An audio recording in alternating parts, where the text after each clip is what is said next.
Brewery and bottling manager Alex Balchin pours out a glass of toast ale made from stale bread. Image, Lindsay Parnaby/AFP.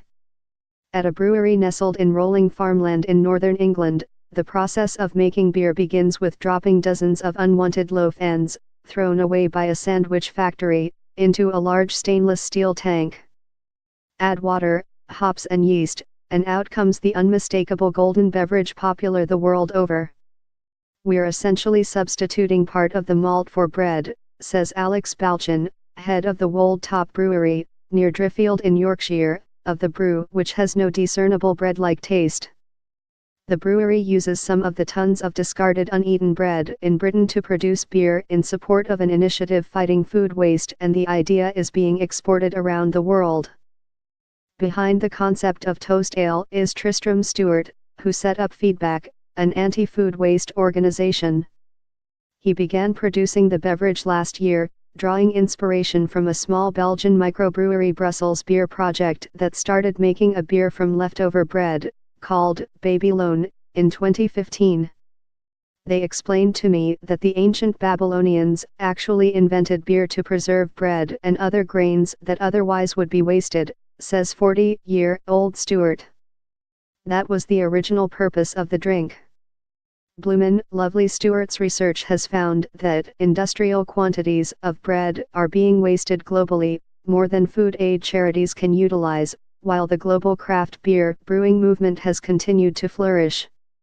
"I wanted to set up a company that matches up local sources of wasted bread, local brewers, local nonprofits, and build Toast Ale into a global company that turns bread that is perfectly good into beer that is even better," Stewart says.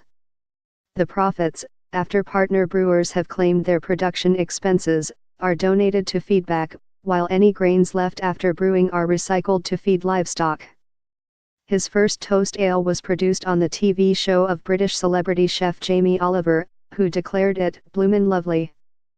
Now the toast ale concept comes in lager or pale ale varieties, while some partner breweries have come up with their own versions too, such as the bread pudding created by the Bristol-based Wiper and True. At Wold Top, the brewers started out with traditional loaves using white and brown sliced bread, Balchin says. "Now we are experimenting with other things as well, finger rolls, some buns and various sorts of things," he adds. "We've tried all sort of breads and they all seem to work so far."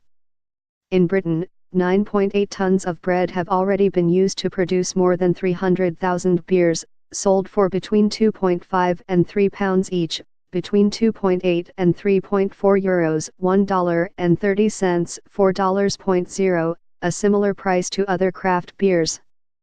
It is a small step for the environment, but there is a lot left to do. Some 44% of the bread produced in Britain ends up in the rubbish, nearly 900,000 tons annually, making it the most wasted food item.